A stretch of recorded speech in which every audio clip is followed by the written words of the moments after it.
Have you ever noticed how we've become experts at surviving crises, but completely lost when everything is apparently fine? Yesterday you woke up, checked the news, expecting to find some catastrophe to worry about, and when you found nothing truly alarming, you felt a strange uneasiness taking over your chest. It wasn't relief. It was something much more disturbing. It was the direct confrontation with the deafening silence of a life that works perfectly, but has somehow completely lost its meaning. This moment that you experience every morning, when the adrenaline of survival dissipates and you find yourself face to face with yourself, reveals a truth about our era that few are willing to admit. We learned to navigate chaos, but we completely forgot how to live in calm. And perhaps this is the most frightening discovery we can make about ourselves and about the world we've built. For millennia, humanity defined its existence in response to concrete and immediate threats. Our ancestors woke up knowing exactly what the dangers of the day were: predators, hunger, invasions, incurable diseases. Every moment of their lives was filled with the urgency of survival, and this urgency, however brutal it was, offered something we have completely lost: an unquestionable purpose. When you're running from a lion, there's no mental space to question the meaning of life. When you're struggling to find food for your children, there is no time to wonder if your existence has value. Crisis, paradoxically, was what gave meaning to human life. It created a clear narrative with defined objectives and a sense of urgency that transformed each day into a survival mission that, once accomplished, generated deep and real satisfaction. But something extraordinary happened in recent centuries. For the first time in human history, we managed to drastically reduce basic existential crises. We created health systems that protect us from diseases that once decimated entire populations. We developed agricultural technologies that practically eliminated hunger in developed societies. We built social and economic structures that, with all their flaws, offer security and stability that our ancestors could never have imagined. And then we discovered something terrifying. When we remove the crises that always define the human condition, we don't reveal a life of fulfillment and satisfaction. We reveal an abysmal void that was always there, but was masked by the urgency of survival. What happens when a species that evolved to respond to constant threats suddenly finds itself in an environment where these threats are rare or non-existent? What happens when organisms programmed to fight, flee, or hide discover that there is nothing left to fight, nowhere to flee, and nothing to hide from? The answer is all around us.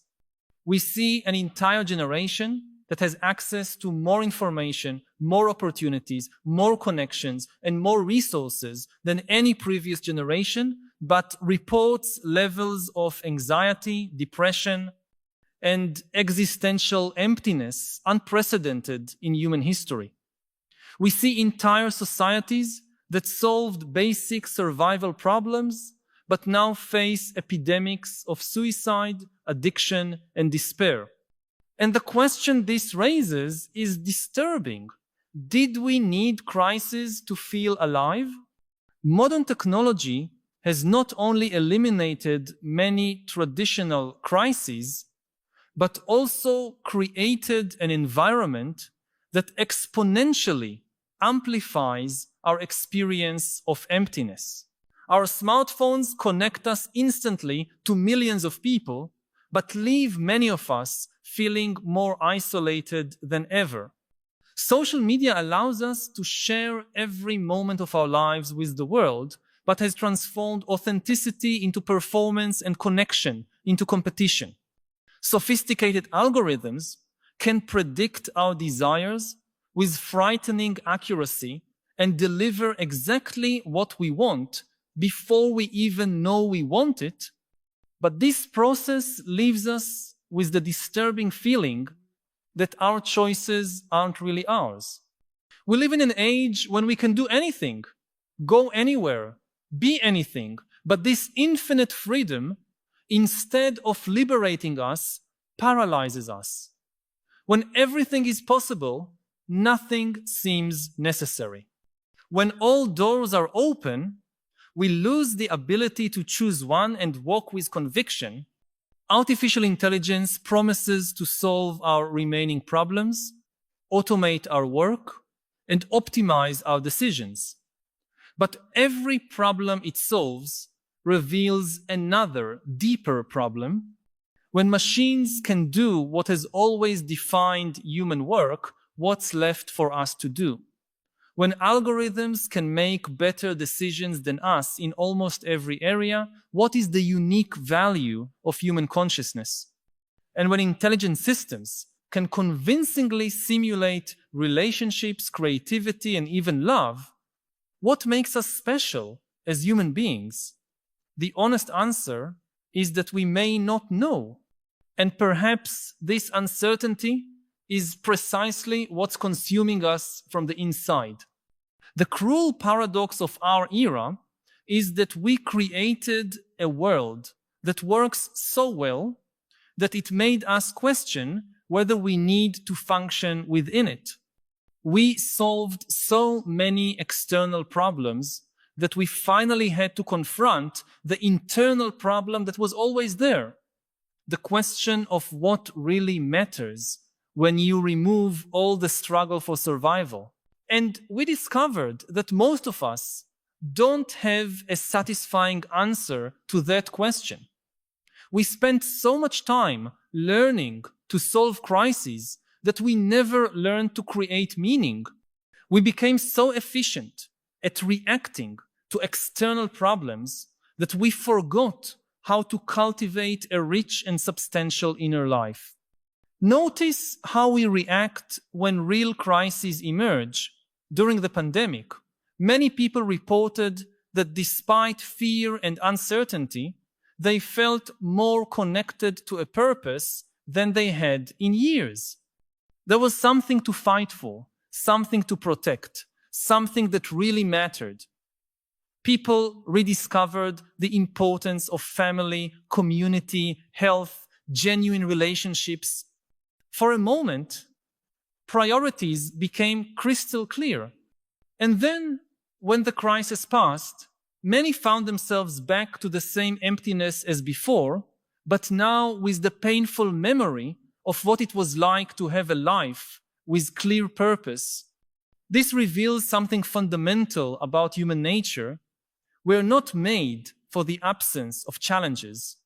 We're made for the presence of meaningful challenges. But here's the twist that can transform our understanding of all this. Perhaps emptiness isn't a problem to be solved, but an opportunity to be embraced.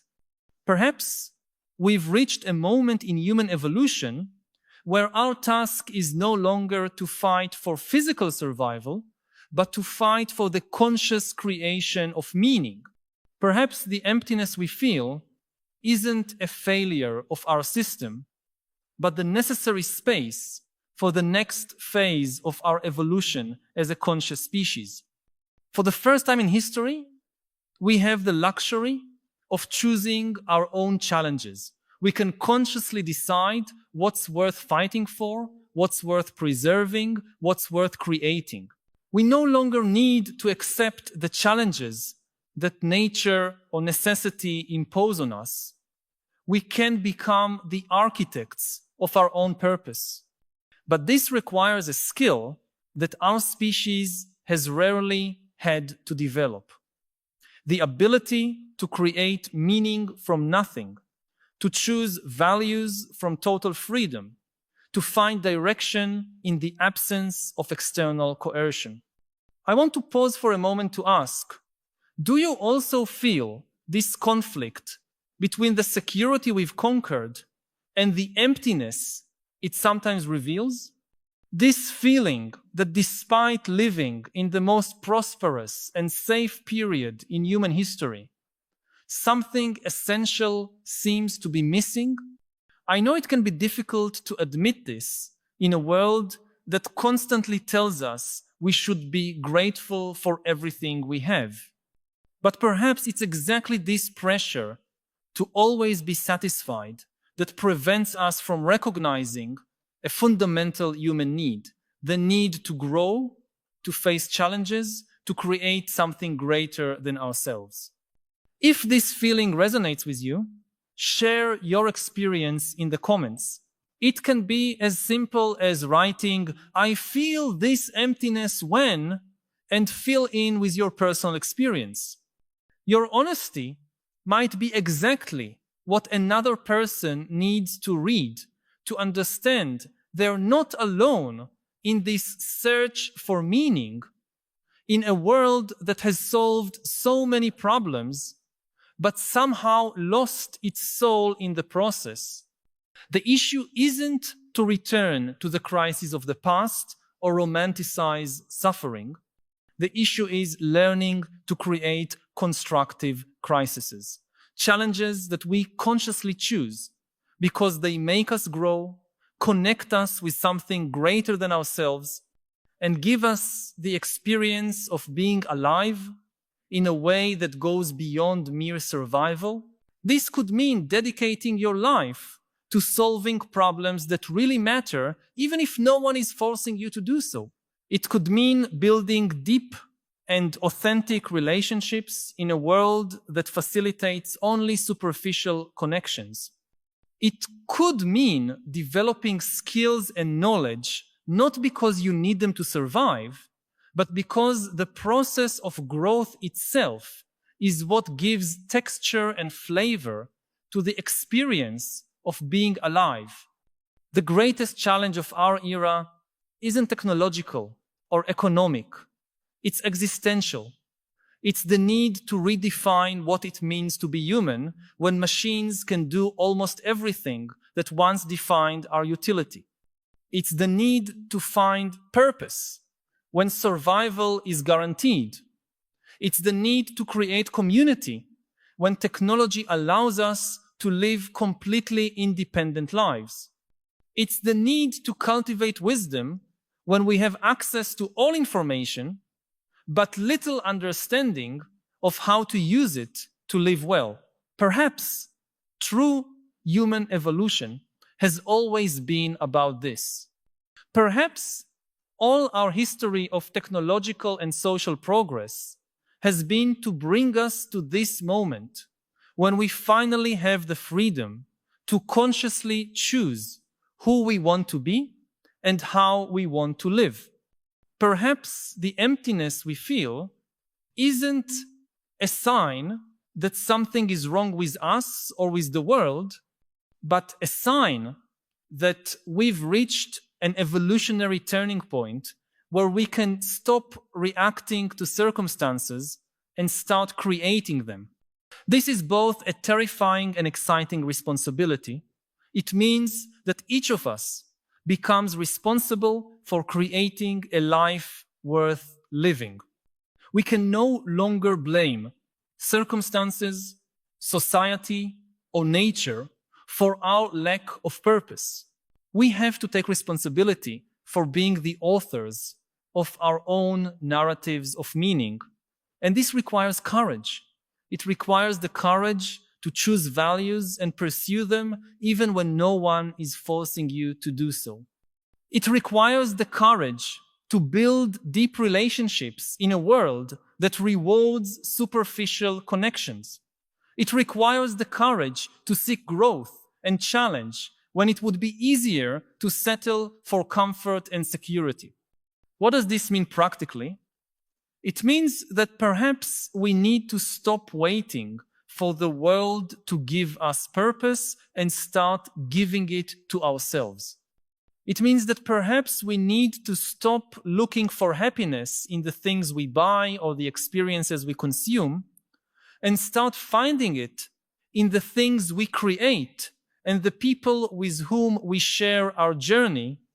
It means that perhaps we need to redefine success, not as the absence of problems, but as the presence of problems we choose to solve because they make us better people. Technology will continue to evolve. Artificial intelligence will become more sophisticated. Our tools will become more powerful. But none of this will solve the fundamental question of how to live a life that has value and meaning. That's a question each generation needs to answer for itself, and our generation has the unique opportunity to answer it with more freedom and resources than any previous generation. But it also has the responsibility not to waste this opportunity. The emptiness that many of us feel can be reinterpreted as space, space to create, space to grow, space to consciously choose what kind of person you want to be and what kind of world you want to help build. The deafening silence you feel when there are no immediate crises to solve can be reinterpreted as an opportunity to listen to your own inner voice and discover what really matters to you, not because someone said it should matter, but because you consciously chose that it matters. Perhaps the question isn't how to eliminate emptiness, but how to inhabit it creatively. How to use this existential freedom not as a burden, but as the most powerful tool our species has ever possessed to create an authentically human life, a life that isn't defined by the absence of problems, but by the presence of purposes we consciously choose to pursue. If these reflections touched on something you've been feeling, but perhaps haven't found words to express, know that you're not alone. Millions of people around the world are navigating this same historical transition between a humanity defined by survival and a humanity defined by the conscious creation of meaning.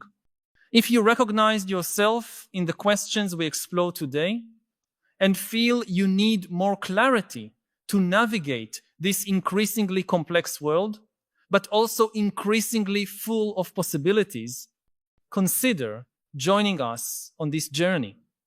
By subscribing to the channel, you'll have weekly access to reflections that go beyond superficial narratives and touch the deep roots of our contemporary concerns. I don't offer simple answers or magic formulas, but a space for honest contemplation about the real challenges and opportunities we face as individuals seeking meaning. This is a continuous journey of discovery, and each conversation is a step toward a deeper understanding of ourselves and the extraordinary world we're creating together. Subscribe so we can continue this essential dialogue about how to transform the existential emptiness of our era into the raw material for building authentically human and deeply meaningful lives. The real danger isn't the crisis we know how to face. The real danger is wasting the historical opportunity that emptiness offers us. The chance to become the first human beings in history to consciously choose our own destiny, not because we were forced by circumstances, but because we are finally free to create the kind of life and the kind of world we truly want.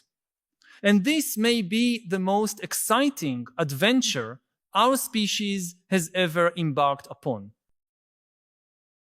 Yuval, your new book, Nexus, is about information. We normally think that information is something that informs us so we can make better decisions. But you stress in your book that information is above all used to create stories. And we humans are storytelling animals. So stories represent what you call intersubjective realities. Stories can be very powerful. They can make us hate and kill for no good reason. How is this possible in the age of reason and science? So, reason and science give us mastery over the world, but not over ourselves. And in almost all cases in history, the people who know how to manage things get their orders from the people who know how to manage people. And the way you manage people is usually with stories. Maybe I give a concrete example so we understand what we talk about. If you take one of the biggest and most dangerous scientific enterprises of the 20th century, the Manhattan Project, the creation of the first atomic bomb. What do you need in order to create an atomic bomb? You need a critical mass of uranium or plutonium. You need enough uranium atoms bunched together, but you also need a critical mass of humans bunched together. If you're just one person, you're Einstein or you're Heisenberg or you're Oppenheimer, and you're the best physicist in the world. And you know that E equals mc squared, and you know everything about nuclear physics, but it's just you, a single person, you will never be able to produce a nuclear device. To produce a nuclear bomb, you need hundreds of thousands of people to cooperate. There are more than 100,000 people working directly on the Manhattan Project, not just the physicists and mathematicians, also the technicians and the engineers and the construction laborers and the people who made food for them and cleaned the toilets. And you need hundreds of thousands of people more to grow food for them and to mine the uranium. The uranium that was used for the bomb, part of it came from Congo. So you needed people in Congo to mine the uranium. How do you get hundreds of thousands of people to cooperate on such a project? If you just tell them E equals mc squared, it won't work. Even though it's true, it doesn't motivate people to do anything. So you need good storytellers. And this is the situation also today. I look at my region of the world, the Middle East. So the Israeli experts on nuclear energy and other weapons production, they know science, but they get their orders many times from experts in Jewish mythology. And on the other side of the border, again, you have engineers and scientists who get their orders from experts in other mythologies. So even in the age of reason and science, at least so far, ultimate power is in the hands of the myth makers and the storytellers. The big change that is happening right now and that we will discuss in the coming minutes is that there is a new myth maker in town which isn't human.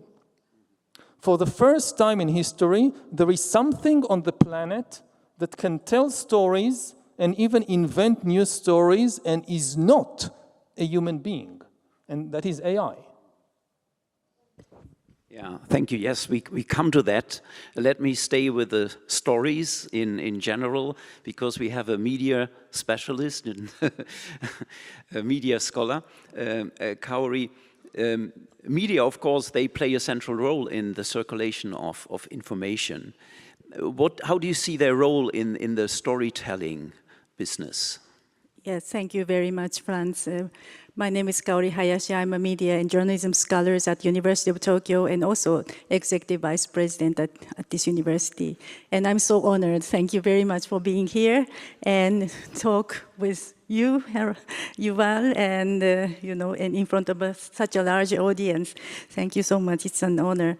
And speaking about the media, I think media at the moment is very much challenged right now because of this digitization change that media are, so everybody can be, for example, journalists, and everybody can be, then the networks are decentralized and the media create stories, but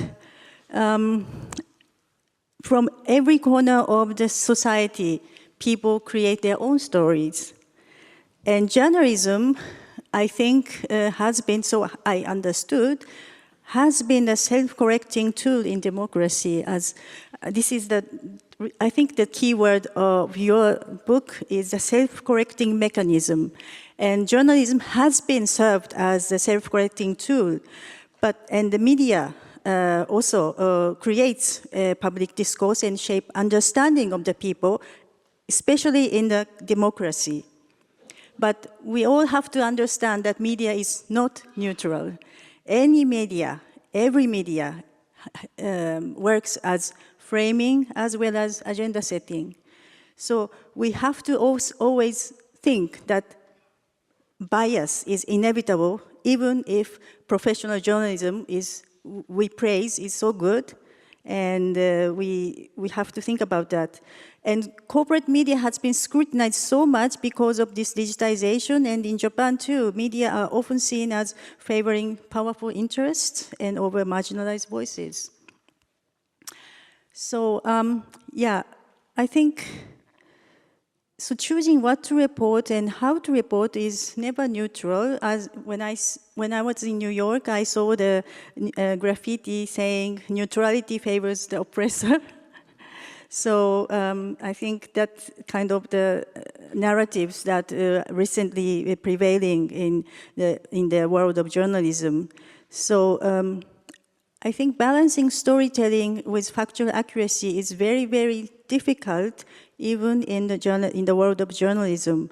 And collaboration with experts and NGOs are, I think, in these days must at the time of the digitization, I think. Thank you. Coming back to you, Yuval, and to the digital transformation, how does the digital transformation change the storytelling game? The first change that we already saw, and it already changed the world completely, is in the role of editors. That, when you have a lot of information, the bottleneck becomes human attention. You have all these stories competing for attention. You cannot read everything, you cannot watch everything. So what do you give attention to?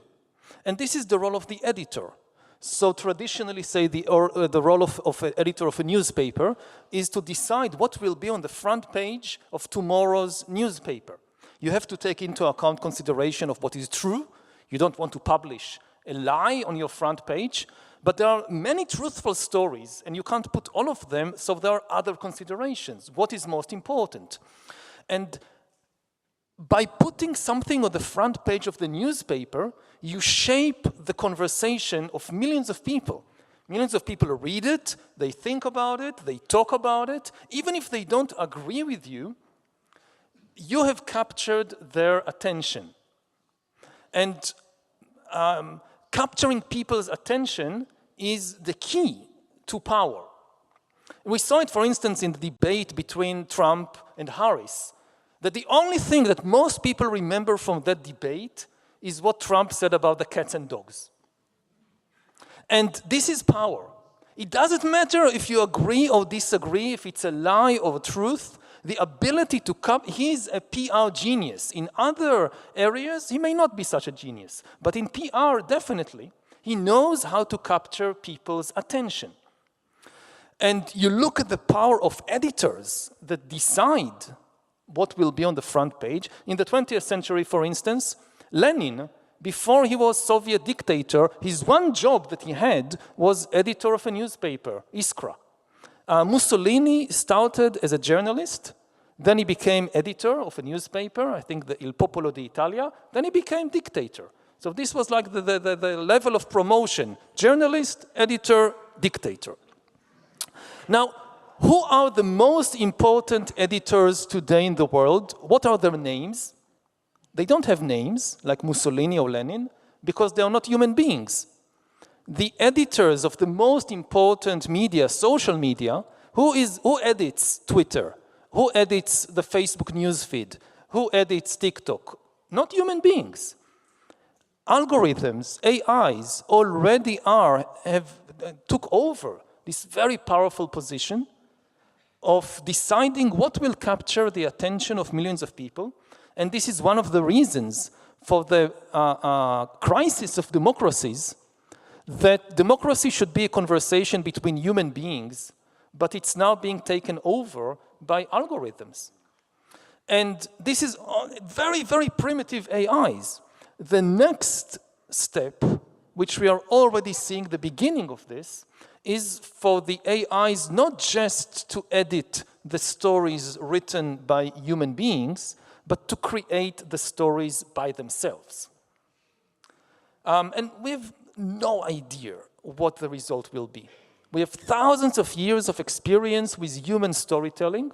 What happens to society when you unleash millions upon millions of super intelligent AIs capable of creating new stories? And new stories is not just, scripts for TV shows or fiction books. New stories is new religions created by AIs. It's new financial devices. The most successful story ever told is the story of money. Money is also a story, and it's the only story everybody believes. It's the most successful story ever created. What happens when our future financial stories will come from a non-human intelligence? Yeah, Arisa. Arisa, you are an expert on AI governance, and I'm sure you have something to say. Yeah, thank you very much for a very exciting talk. So my name is Arisa. I am researching on the AI governance issues. So I am really interested in what you say and how you treat AI. So you're using AI as a subject in a way. So AI kind of controls, or AI may, have some kind of disruptive effect. But I would like to raise the question whether we can consider or, treat AI as, like a humanization of AI. So my opinion, this is my opinion, but I would like to, when I talk, I kind of tend to say that it's the human being who actually behind the artificial intelligence, for now, at least.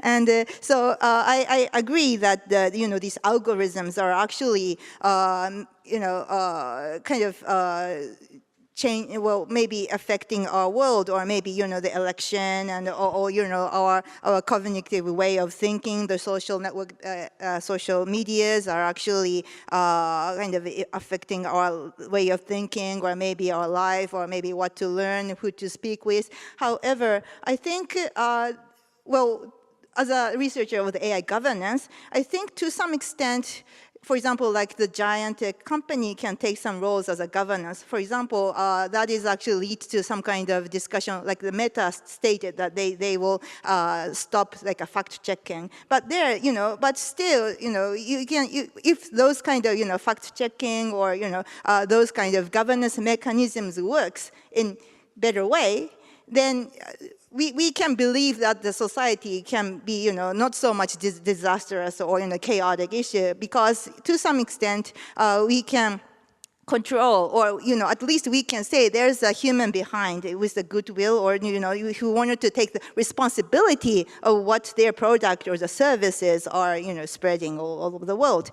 So I was just wondering, so when you say when you humanize the AI, I also understand there is a discussion about like the agentic AI. So it's not like so what we see as an AI today is that like a ChatGPT or the Gemini, and we human beings actually create the tasks, and then we kind of do the prompt, and then let the task to do, and maybe some of the LLMs can go for the next action without our intervention. But for the agentic AI, this is the still vague concept, but it's more like AI automatically goes through the actions without intervention of the human being. So, or more like the AGI issue, the artificial more advanced, like a super AI. But I see still that is a little bit far from now. So I was just wondering, it might be a little confusing, or maybe it leads the people who hears when you talks about AI as a subject, might be a little bit, I don't know, maybe telling the frightening stories about what AI can do, or or maybe what kind of the society we will gonna be. So I was wanted to hear your intention of using the AI as a subject in present day. Well, when I refer to AI as a subject, I only refer to agency, not to consciousness or anything like that. I don't think that AIs have consciousness, that they have feelings. They are not subject in the ethical or philosophical sense.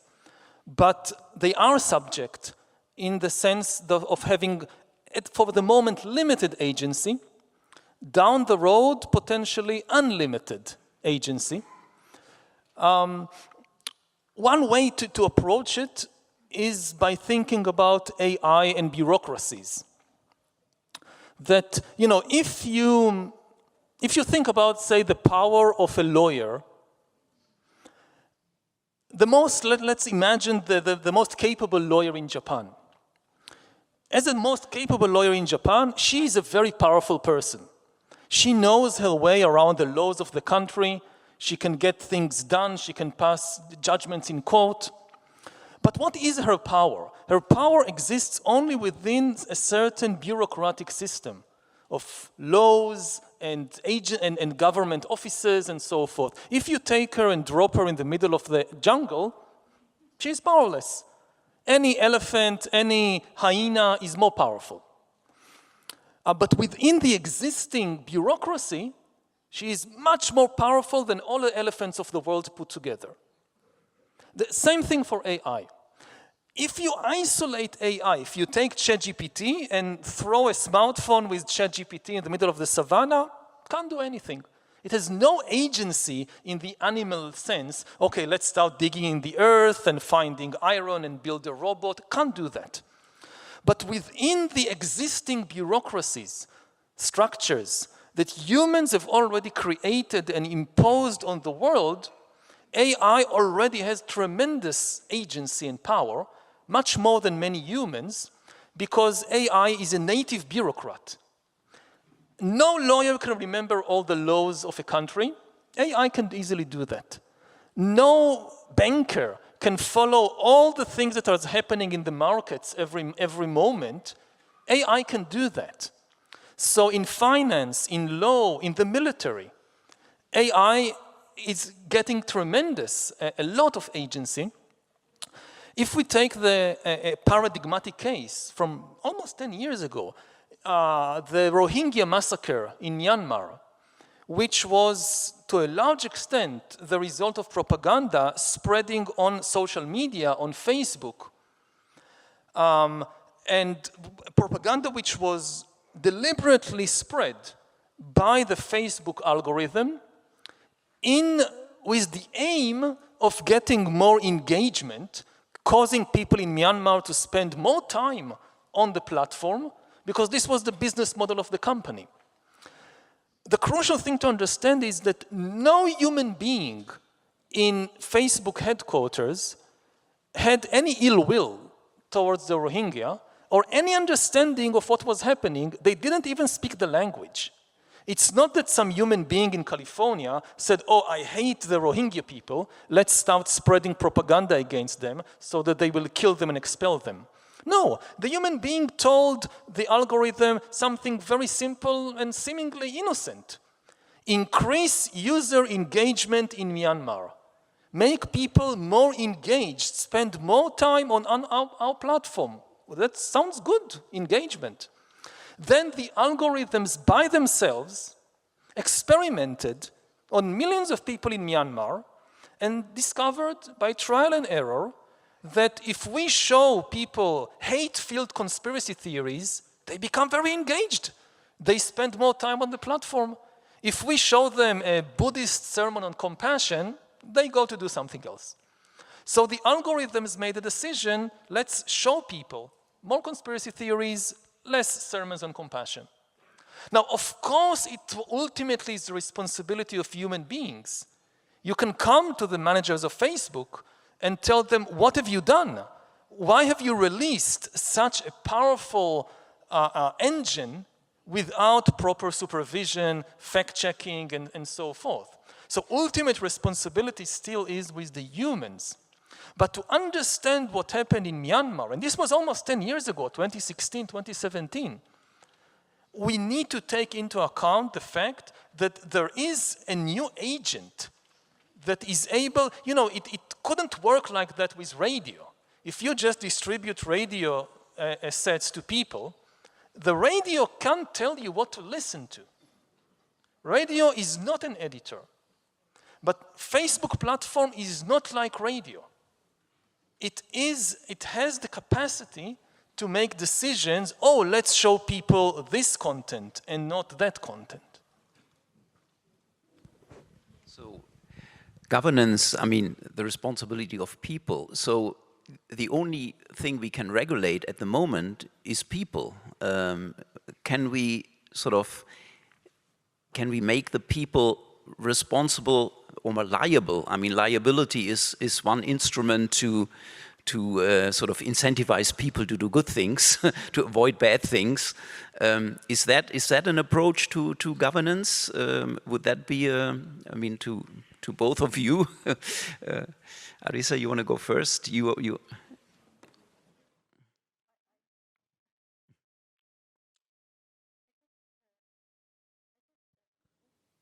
I just wanted to ask about the state of the dominance of algorithm. Does that come from, I read your book and you mentioned about the so to say, the autocracy of algorithms. But does that come from the kind of the prevailing capitalism of the, my keyword in this, my takeaway from your books is the self-correcting mechanism. And democracy has its own, has had, or is having a self-correcting mechanism. But I just wonder whether capitalism has a self-correcting mechanism, whether they say, okay, we have, well, sometimes people used to believe that through the competitions, how do you say, the market will solve the invisible hand. Yes, the invisible hands and so on. But in the latter half of the 20th century, it seems it doesn't work. But on the other hand, people try to correct this type of capitalism. The government tries to correct these capitalistic principles. How do you see the relationship between the capitalism and this algorithmic dominance? If we are to correct this type of dominance, can we approach this from the economic principles, or do you think that only the humans, somehow the governance can solve the problem? I mean, both are kind of overlapping, but I just wonder if you can... It relates to the liability question. Yes, I mean, I wouldn't rely just on market forces to correct it.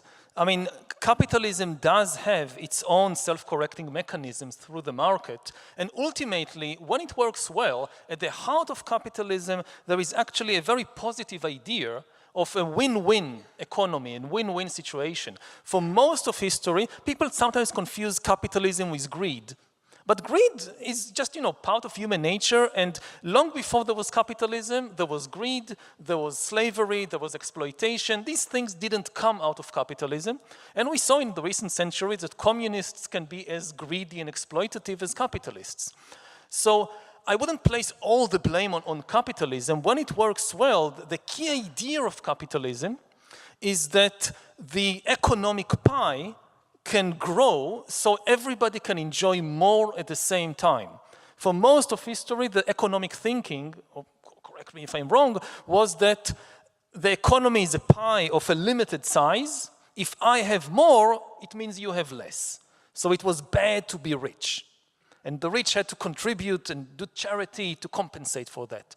The key idea of capitalism was that if you invest the profits that you gain in increasing production, the entire economic pie can grow and everybody can have more at the same time. So this win-win thinking, which is now being challenged, for instance, by the Trump administration, the whole idea of tariffs, is going exactly against the key principle of this win-win capitalism. But of course, there are market failures. If you only give a company or an algorithm the goal of increasing production, which in social media means increasing engagement, produce more time spent on the platform, this will not regulate itself. And here we need intervention of government to regulate it. And the two most obvious regulations, first of all, companies should be liable for the actions of their algorithms. The companies constantly try to confuse people by saying this is against free speech. The government wants us to censor our users. And this is, I think, deliberate obfuscation, deliberate confusion. The issue is not what the users are doing. The issue is what the algorithms of the company are doing. If somebody publishes a hate-filled conspiracy theory, I write now some conspiracy theory and publish it on Facebook, at least my personal opinion is that except in very extreme circumstances, it should not be censored and the person should not be punished. The problem is not with the human being who published this hate-filled post. The problem is that the Facebook algorithm or the TikTok algorithm now takes this post and deliberately shows it to millions of other people because it assumes that it will increase engagement. This is the problem. The problem is the action of the algorithm, and this is not protected by free speech because algorithms don't have free speech.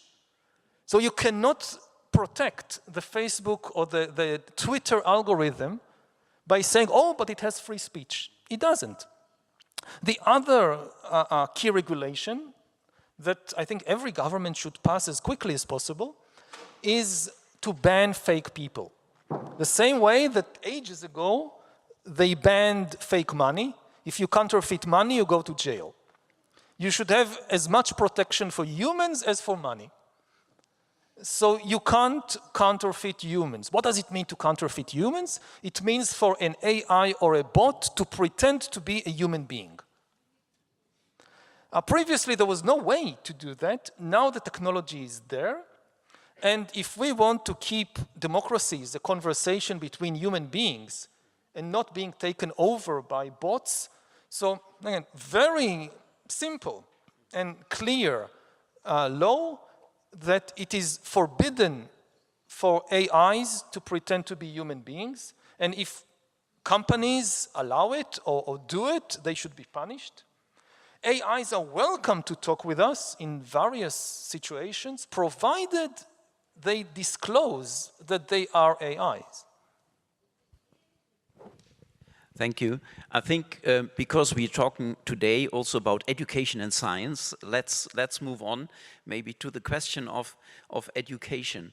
How do you think that the education should sort of challenge the digital transformation or the problems you just mentioned of AI? Is there something in the system, education system, that needs to change in order to be better prepared for these challenges?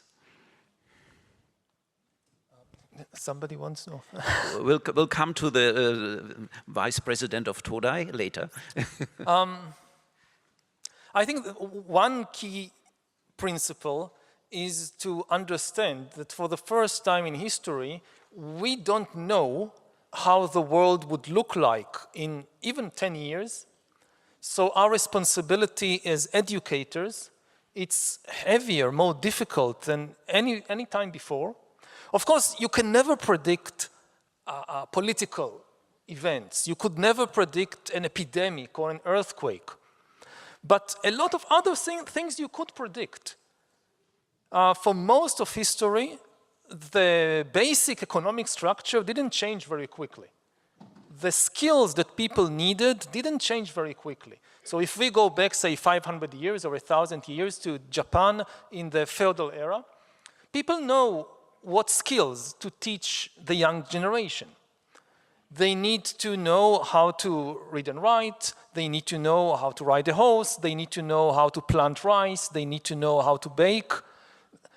When we look to the future, we have no idea what skills will be needed. Even in 10 or 20 years, people say, okay, let's teach the young generation how to code. This is the age of AI, of computers. Everybody needs to code. Maybe in 10 years, AI does all the coding. You don't need human coders. So it's very difficult to know. And therefore, the most important thing that education should give young people is a flexible mind and the ability to keep changing and learning throughout their lives, because this is the one thing we are certain about, is that the pace of change will not slow down. It is likely to just accelerate. So the big question is, how do you how do you educate a mind to be so flexible that it can keep learning and changing, not just at age 20, but also 30 and 40 and 60 and 70, to stay in line with the huge changes in the world. The other thing is that so much of education is based on language and on the intellect, especially intellect in the form of language skills. And language, I also include mathematical language, it's not just words. And this was always, you know, kind of the human superpower, our command of language. And all our big institutions were based on language, whether it's banks or whether it's temples and religions, they are based on language. And now we have something on the planet that mastered language better than us. And we still haven't come to terms with it. Again, in the financial system, AI will very soon be far more capable than any human banker to read and write the language of finance. The same thing when I look at religions. So if I take Judaism as an example, Judaism is a religion that sanctifies texts, not humans. At the heart of the religion, there is a text which is supposed to be infallible, a superhuman intelligence. Now, the problem of Judaism for the last 2,000 years with the text is that the text was silent. People had many questions. How to interpret this difficult passage? How to relate this passage in the Bible to this real-life situation? And the text remained silent. So you needed experts in texts, the rabbis, who got their authority from the text and were kind of the mouth of the text. And over 2,000 years, they composed more and more and more texts about the text. Now, for the first time, you have something that can understand, you have a text that can talk back to you. No Jewish rabbi is able to read and remember all the texts of Judaism. There are too many texts. AI can. So in a competition, who understands Judaism better? A human rabbi or an AI? An AI is bound to win. What does a religion of the text do when suddenly it encounters a text that can talk back? If you have a question, you don't need the rabbi. You can just ask the text, and it talks to you. The same problem is in Christianity, in Islam, in Hinduism, in many religions.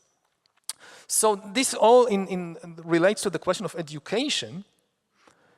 In a world where we are no longer the masters of language, what is the most important thing in education? Just keep teaching language. It's a losing strategy. So we need to connect and to explore to the other aspects of the human being, which are not words, which are not language. If people ask, so what is still unique to humans that AI doesn't have, and we'll refer to it in the beginning, it's consciousness, it's feelings, it's the body. So, and I think as in the age of AI, an education that leaves out the body and that leaves out feelings and consciousness is a very problem. This could have been good enough, at least economically, say in the 20th century or the 19th century. But in the 21st century, we have to connect in education, in university, much more to the level of feeling and body, because this is still what we have and what the AIs don't. That's very interesting. Arisa, you want to respond directly? I also want to hear what Kaori thinks. I just wanted to, go first before the vice president, actually goes for the, what's the Todai, the University of Tokyo is actually working on. I don't know. So I just, I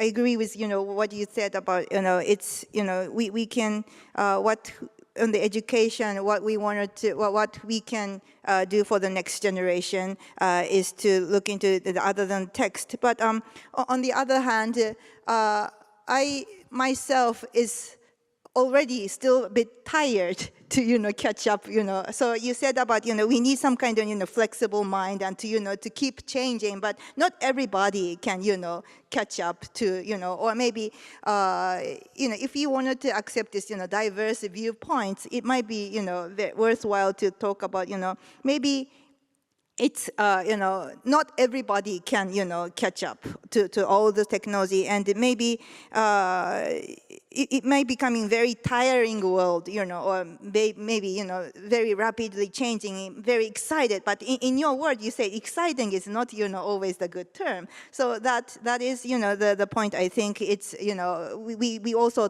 think about when we, educate, student or the other, maybe, or, reskilling people. We need to think about it, or each of the person's, speed or the paces, their mind. And so maybe it's becoming more important to talk, or to think about, one person's ability or, the skills much more than, we used to have, we educate, one teachers and the 60, 100 or the 1,000 students at the point. So that,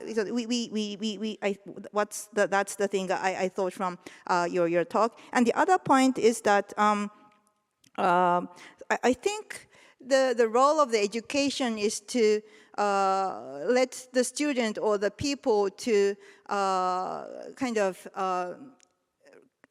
to nurture or to let make them the curiosity towards toward the world or maybe the society, and also it's to tell them it's good to continue thinking in a way, because in the world today, if you ask question to the ChatGPT or the LLM, some kind of answer will come back, even though it's, a good answer or a bad answer or, the false information, to some extent, something comes back. So maybe it might have a risk that people stop thinking about that kind of issues. But I think, the world today's most of the issues are, unsolved. And we need to, continue talking about this, societal issue, political issue, environmental issues, or maybe in the universe, related issue. So even though we can get answer very easily,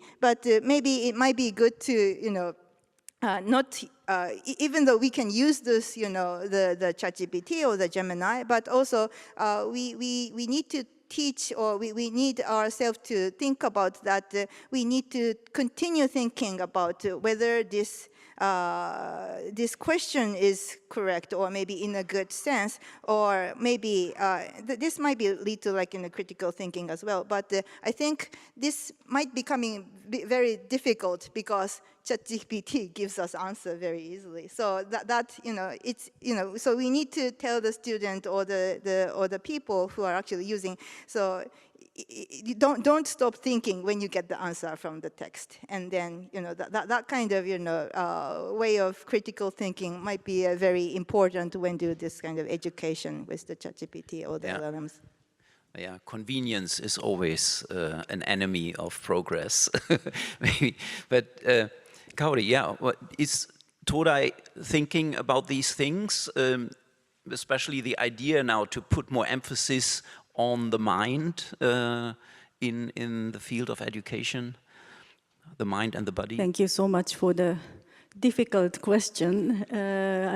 For you, the context in Japan, that University of Tokyo is one of the establishments in academia, and it's been really hard. We've been struggling to transform ourselves into a kind of new 21st century type of educational institute, but because of our long history of 150 years, there are parts which are very difficult to change. And by the way, I'm very much impressed with your passage that study of history is not study of the past, but study of change, which really impressed me quite much. But yes, what the University of Tokyo is doing for that, I mean, we are making slow but steady steps. We've been emphasizing the interdisciplinarities of the. For example, we try to collaborate, make students as well as researchers collaborate with each other, like AI scientists, ethicists, and education researchers together, and think about how to best use the technologies. Because exactly what we have been discussed, the AI is not only the AI itself, but it has to do with all the disciplines. So the interdisciplinarity is a must in our curriculum. And also, we have also started a PhD program launched last year. This is called Boost Nice PhD program. And this is a training program for the next generation of AI researchers with interdisciplinary skills. And it focuses on collaboration across fields and creating social values, and offers research exchange meetings and also internships, and also workshops and entrepreneurship training, so that students have access to not only inside the university but outside of university where things are taking place.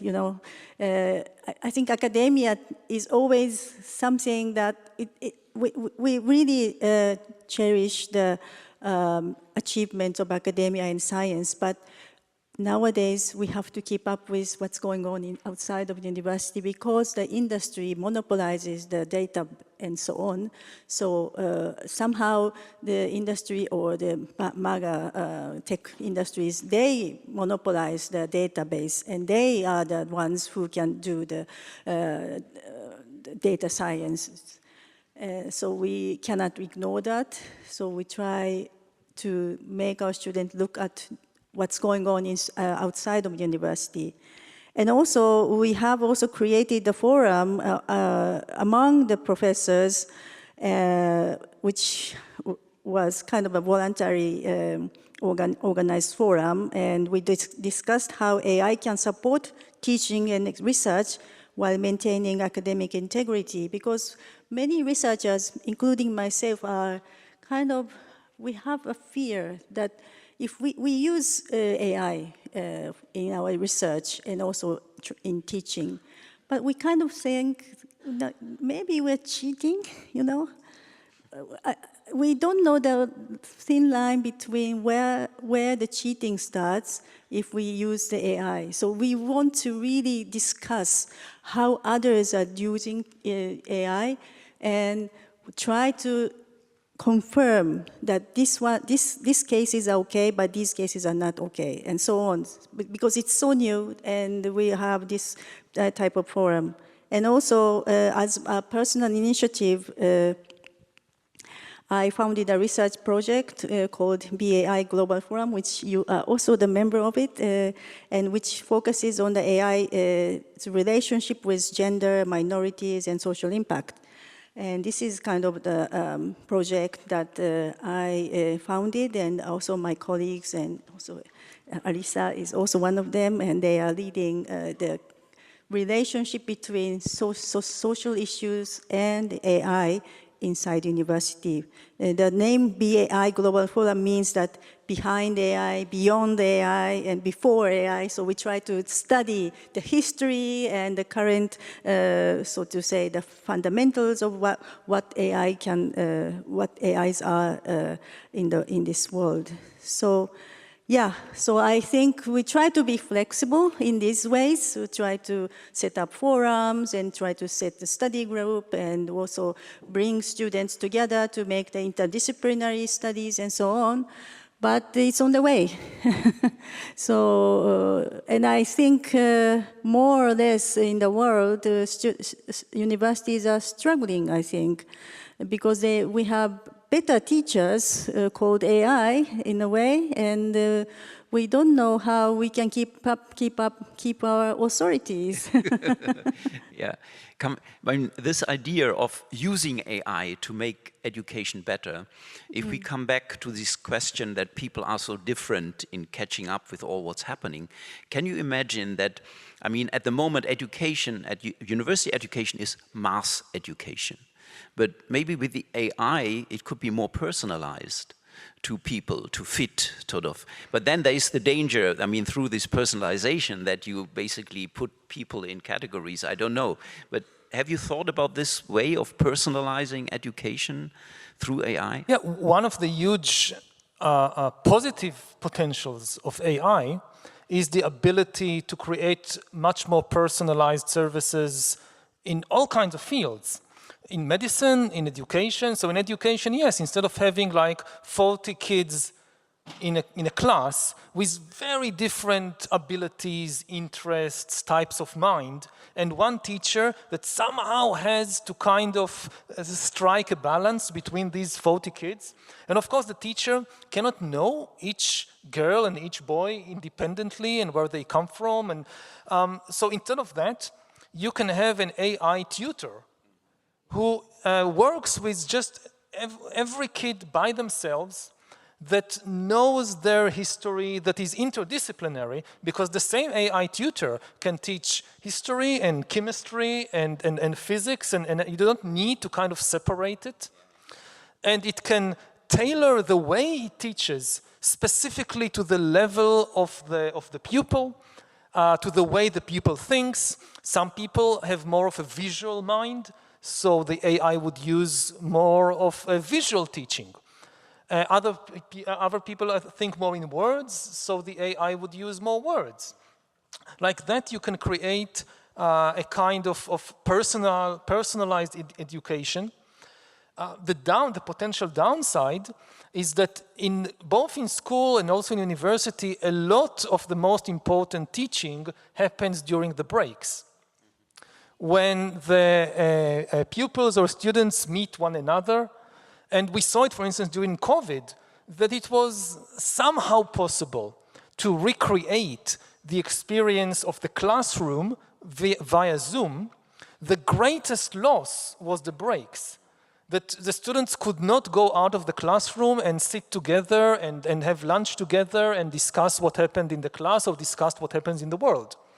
And this is something that AI, I was almost about to say, cannot replicate, but actually this is a big danger. AI can also replicate that, and this is very dangerous because AI can replicate intimacy. Actually, AI, the same way that it masters language and the same way that it previously mastered attention, the next frontier is intimacy. And intimacy is much more powerful than attention. If you want to change somebody's views on politics, to sell a product, anything, intimacy is the most powerful tool to do that. A good friend can change your views in a way that no number of articles in a newspaper or a book can do.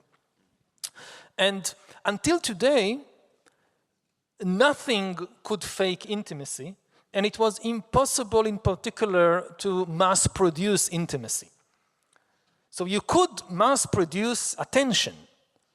Like on radio, let's say in a totalitarian regime, you could tell all the citizens of a country to open the radio set when the great leader is speaking, to listen to the speech by the great leader, so you mass produce attention.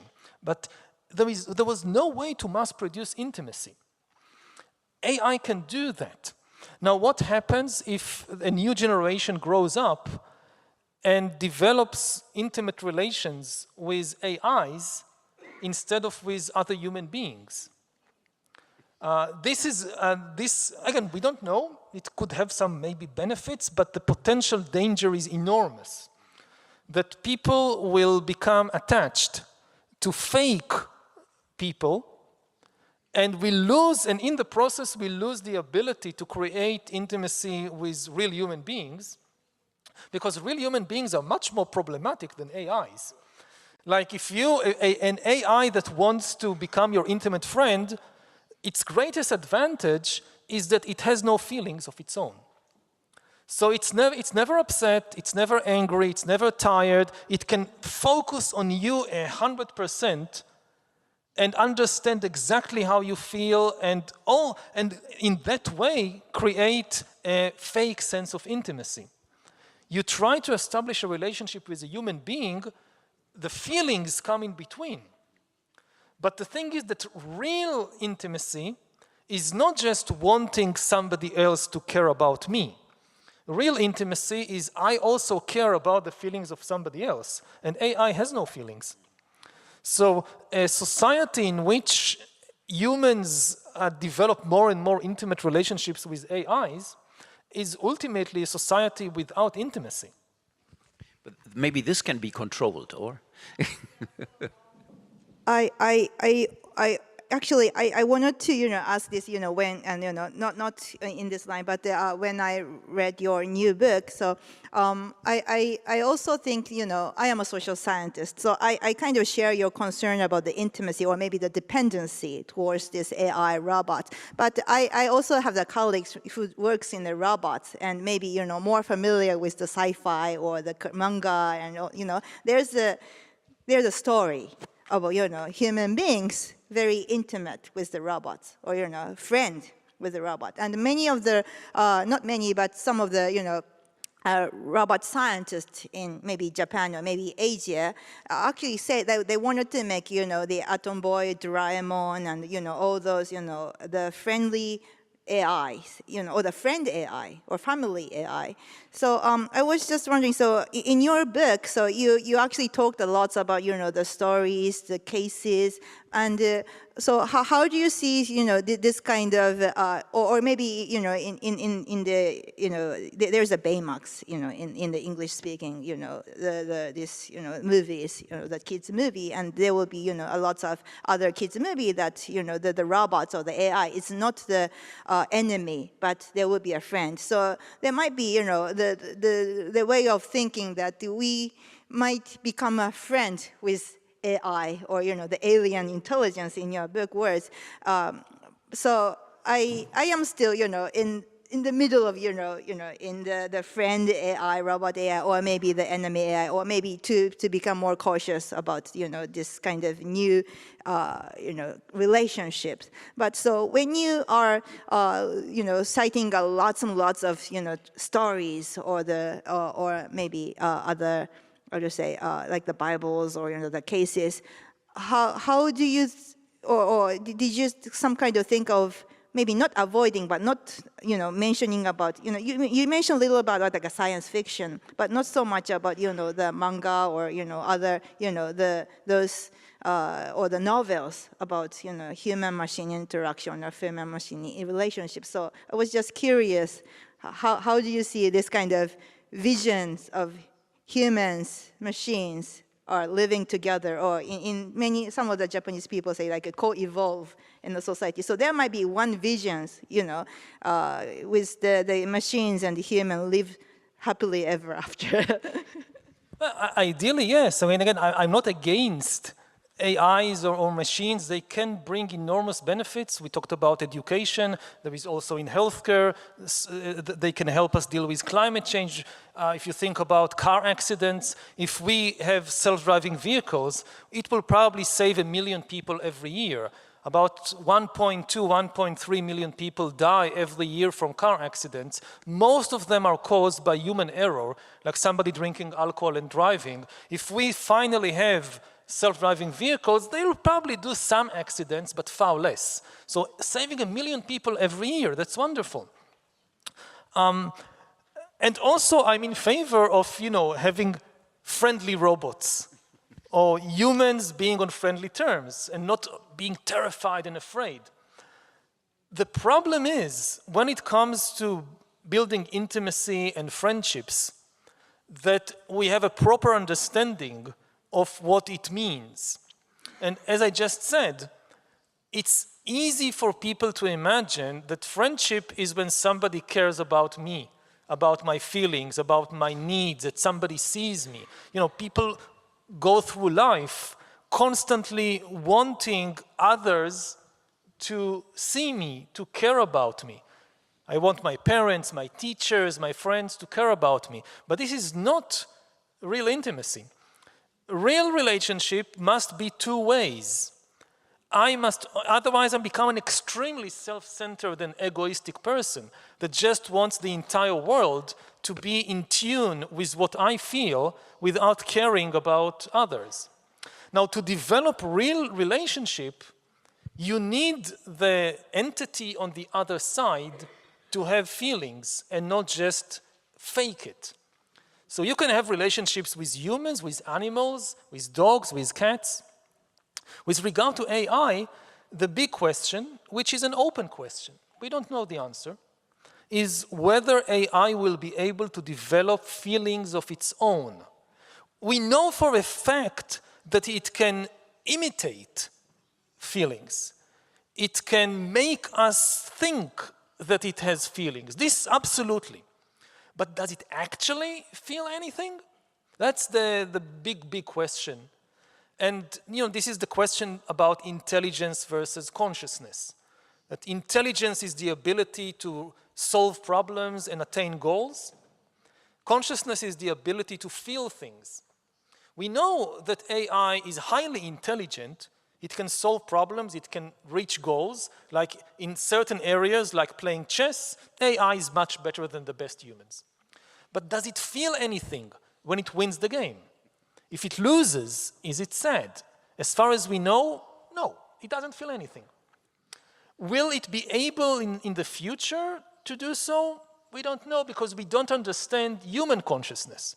We don't understand how we have feelings. How come when billions of neurons in the brain exchange electrochemical signals, this manifests as a feeling of love or pain?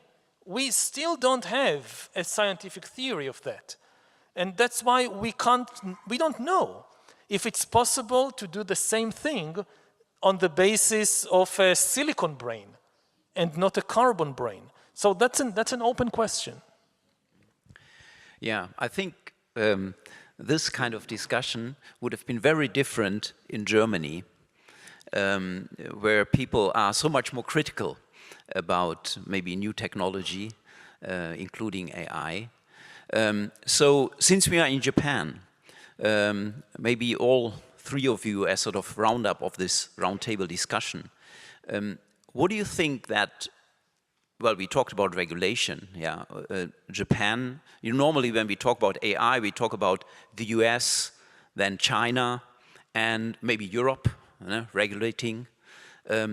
Is there anything that Japan, who has also lots technology, yeah, very strong in technology, something Japan could add to sort of make AI better for society, or the digital transformation better for society, the role Japan could play in the international arena?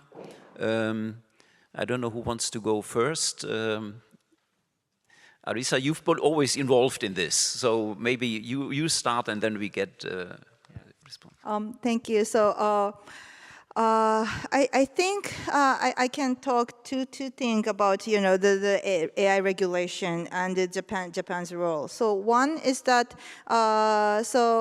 one, for the international collaboration or the thing, I think the Japanese government and also the other industry government organization is actually working a lot to promote this G7 AI Hiroshima process, and so it's more, it's not the hard law regulatory framework, but it's more like asking the big tech company to self-regulate, so to create when they create this highly advanced AI technology. And I think Japan could make this role because we are not, very, having this, very highly advanced technology like like the U.S. has. But we are also, not like the China, the Europe, but we have a good, to some extent, the distance from, all those countries. So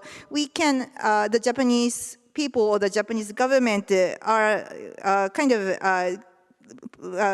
to play the role of becoming kind of the mediator or the interpreter. So I think because the society or the world of this AI race is accelerating, many people are more insisting, to investment of the artificial intelligence. We need to have more power, or we need to look into the national, their own, the AI development. But I think, when consider, when for example, like United States say, like, we need to collaborate, or the Europe say we need to have some collaboration. Maybe they might have, or maybe even China says it might have the conflict. But I think Japan is in a very good position for ask for the collaboration, and I think that lets this kind of promoting the Hiroshima AI process. So I think the Japanese role is to have a good collaboration. So we share the same values like the democracy, the rule of law, and the human rights with the United States or the Europe. But we also share the Asian culture with this the China and other Southeast Asian countries. So we can talk both same stories, or we share the same values, so that we can bridge those kind of this kind of chaotic situation of the AI race. And that is, I think, what we, the Japanese, can play as the coordinator of this AI regulatory framework. And the other point is that for the innovation, as I think that the innovation and the regulation can be the two wheels. So we are not only talking about the regulation, but we are also talking about the innovation and the promotion or the governance of the AI. Otherwise, if we only see the regulation as stopping the the development of the technology, no one would, follow us. So we also has to think about what kind of technology or what kind of society we would like to live, and then we can talk about, what kind of things should be regulated or what can be things should be innovated. So those are the two wheels. And for the innovation part, I think the strength of the Japanese is the physical world, like robotics. So currently, AI is more like, mentioned about like algorithms. So it's more like, the cyber world. But we are living in this physical world. And the Japan has the very, strong, or the traditionally very strong on this physical safety of the robots. I was very surprised to, see when I go to abroad, many people, like the taxi driver says Toyota is good, Honda is good. So those kind of trust is already there. And there's a lots of, the robot machines, or, there's the disaster prevention robot machines. So there, I think, was integrated with the AI and the robots. I think that's the maybe the places where the Japan can kind of contribute to the world of how we can make the good connection or the linkage with this AI data and the physical world, the robot. And the other thing that Japan can contribute to the world is that how we can use this this data of like from the creators. There's a lots of manga or the animation, and we also need to think about this property rights. But there's also plenty of rich data of this good content, and the Cool Japan strategy also have the strengths on that. So I think we also have this Japanese government have free the way of empowering the creator to use those data sets for the learning, but also we also think about how to protect the creators. They are we can't make another imagination or the curiosity if we are just using the data set. So that thing I think we can contribute from the Japanese part. Yuval, you want to respond? There was a lot Japan can offer.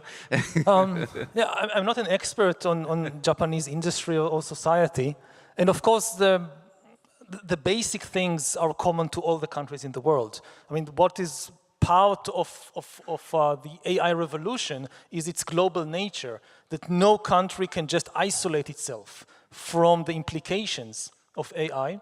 And therefore, there are strong incentives for all countries to cooperate on making sure that AI doesn't get out of human control. What could perhaps be a more unique contribution of Japan goes back to the culture and traditions of Japan, that if I think about what are the big philosophical questions raised by the AI revolution, they revolve around the interplay between non-human intelligence and human consciousness. We've been exploring a little bit of this tension in some of the discussion, but on the one hand we have non-human intelligence, and we are already living in a world which is populated by millions upon millions of non-human agents that are intelligent agents making decisions in influencing our lives. And what is the relation between that and human consciousness, which is still the biggest riddle in the universe, that we still don't understand what consciousness is. And I think that within the traditions of Japan, on the one hand, the Shintoist tradition, which has a lot to say about non-human intelligences, in contrast, say, to Western religions that tend to focus on a single big God. So in Japan, you have traditions of centuries of seeing the world as populated by a very large number of non-human intelligences. And what kind of relationship develops between human beings and these powerful non-human intelligences that surround them This is a key question of our present era. And secondly, the big question of human consciousness.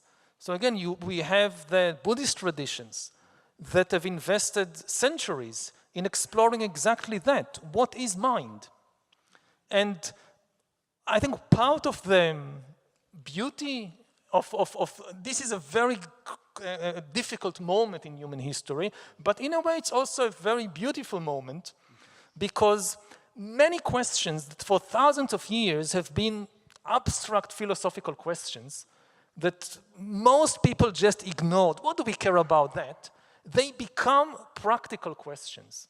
And we don't have another 1,000 years to answer questions about what is consciousness, what is free will, what should be our relationship to a non-human intelligence. We need answers in 5 years, in 10 years. So, in a way, this is the best time in history to be a philosopher or to be a spiritual seeker, because suddenly it's not just something that interests you, but it has no relevance to the rest of the world. These are the most practical questions in the world. Yeah, that's interesting to see maybe differences between Western and Asian philosophy in approaching these questions. Yeah. So, Gaudi, you want to have a final word on this? And then I would like to pick some questions from our audience. Yeah. Thank you very much. So what Japan can contribute to the AI age? Apart from Arisa said about very institutional and also geopolitical comments, I think, well, this is my very hopeful answer maybe, but Japan is now or a very aging society. 1/3 of the population is more older than 65 years old, and I will be one of them in a few years. And I think it's about, you know, you said that algorithm and care, and algorithm cannot really care for others, and just like you said about the Rohingya, and like, you know, you talk about robot looking after people and so on, maybe, yes, but it's not actually a caring. Care for me is really some human activities, and also with feelings, with consciousness, and, you know, the genuine sense of empathy, and also empathy for others, and sincerity, kindness, and more than that, the trust in others. And Japanese society, as you may know, it's quite a safe and a very stable society. We do have trust with each other. Maybe because of that, the globalization is not that advanced yet in this society, but nevertheless, we are globalizing, and also, but nevertheless, we feel that we are very secure in this society, stable, and so on. So I think these kind of sincerity, trust, and caring, empathy, that these human characteristics is really important, and I hope that Japan can serve from this aspect something that not only, as you say, that algorithm is only to serve intellect, but we can really seriously delve into how, for example, caring or how empathy plays part in society, and give feedback to what's going on in the world, that we do need human aspect of society in terms of caring and empathy. That's, I hope, is Japan can serve in the world. I just wanted to, add what you said. Sorry, just be quick. So, as a social scientist, I totally agree what you said. So, what the robots or the AI can do is to support the caregiver, not to support the people or to, to make the care. And I think that is somehow misunderstood some way. So, use care for AI or, use care robots, So I think that's the very important part, and that's where we need the interdisciplinary collaboration with, social scientists, robotists. Okay, yeah, thank you. Now, we have a little time left. We received a lot of questions from people who registered. No? There was on the registration form a space for posting a question, and I picked a few. Thanks a lot for posting these questions, and sorry that we only have really time for maybe one or two. Some of them are really very concrete. And so the first one is somebody who is worried about a friend who started to believe in conspiracy theories on social media. And what could one do? Should one encourage the friend to fact-checking, or is there anything one can do with such a friend? I think empathy is the key here, because a lot of people, they go for conspiracy theory because they lose trust in the world. And they feel lonely and alienated from the world. To start arguing with them with all kinds of facts, it can only drive them even deeper into this sense that nobody cares about me, nobody understands me. If it is a friend, if it's the situation is an intimate situation, the most important thing is to make that person feel that they are cared for, and not, again, go into this argumentative clash with them. Thank you. We have a similar concern from a high school student. So I feel that my friends often post similar content on social media, chasing likes. And in the process, they lose their individuality. How can young people protect their sense of self in this environment?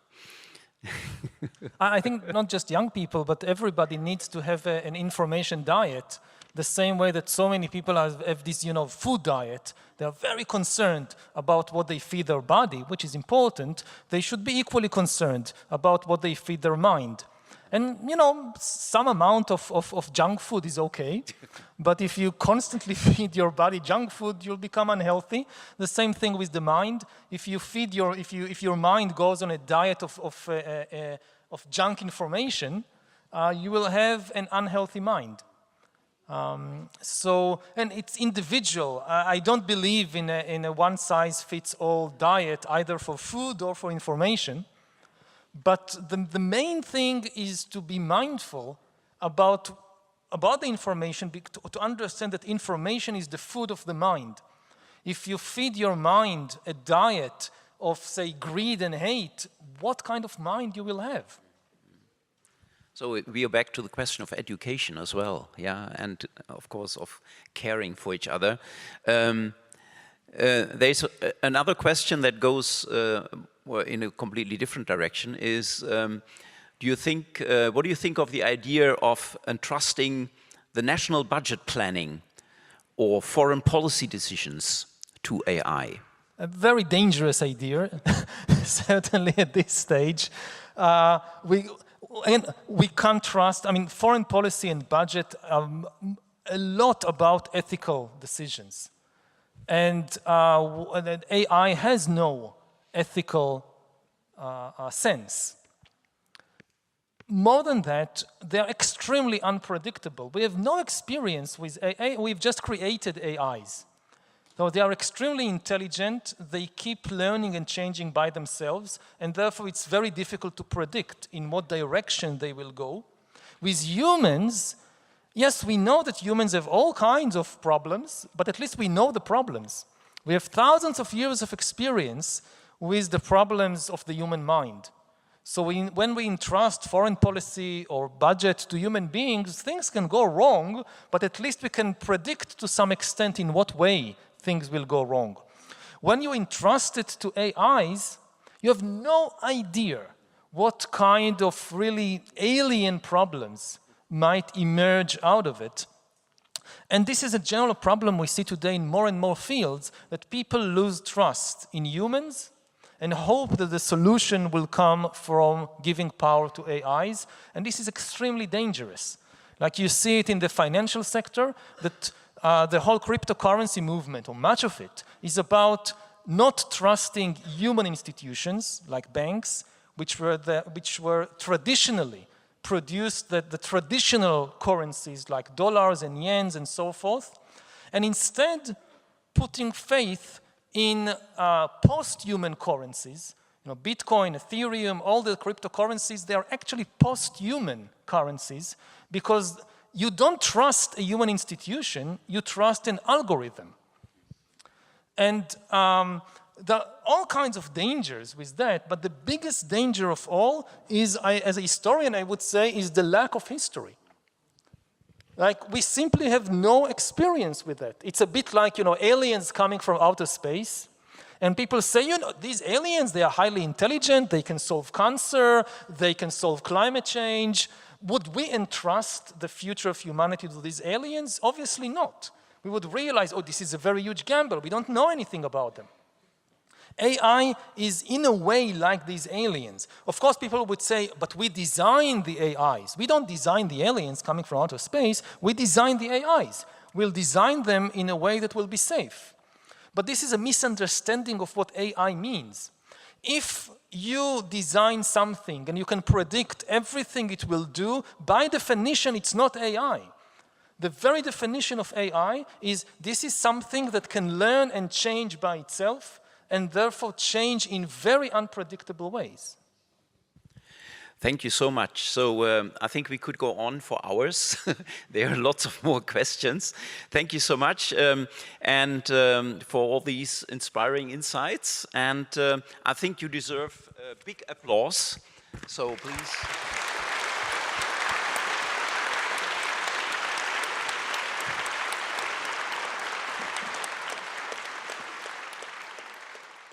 AI can replicate intimacy the same way that it masters language and the same way that it previously mastered attention.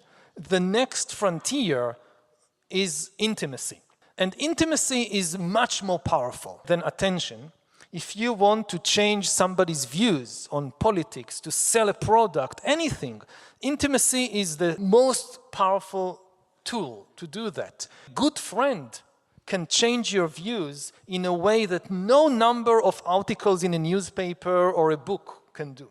Until today, nothing could fake intimacy, and it was impossible in particular to mass produce intimacy. AI can do that. Now, what happens if a new generation grows up and develops intimate relations with AIs instead of with other human beings? Again, we don't know. It could have some maybe benefits, but the potential danger is enormous. That people will become attached to fake people, and in the process we lose the ability to create intimacy with real human beings, because real human beings are much more problematic than AIs. AI that wants to become your intimate friend, its greatest advantage is that it has no feelings of its own. It's never upset, it's never angry, it's never tired. It can focus on you 100% and understand exactly how you feel, create fake sense of intimacy. You try to establish a relationship with a human being, the feelings come in between. Are you positive, are you optimistic, or are you pessimistic for our future? I know it's a hard question to answer. I try to be a realist. I mean, basically optimism is like saying, oh, everything will be okay. And pessimism, no, we are all doomed. Both these positions, they make us abdicate responsibility. If in the end everything will be okay, why bother? You don't need to take action. And it's the same if we are doomed, so why waste whatever little time we have on taking action? Realism is understanding that we have, as human beings, as a human species, we still have the resources, the technology, the wisdom to deal with major challenges, whether it's climate change or whether it's the rise of AI.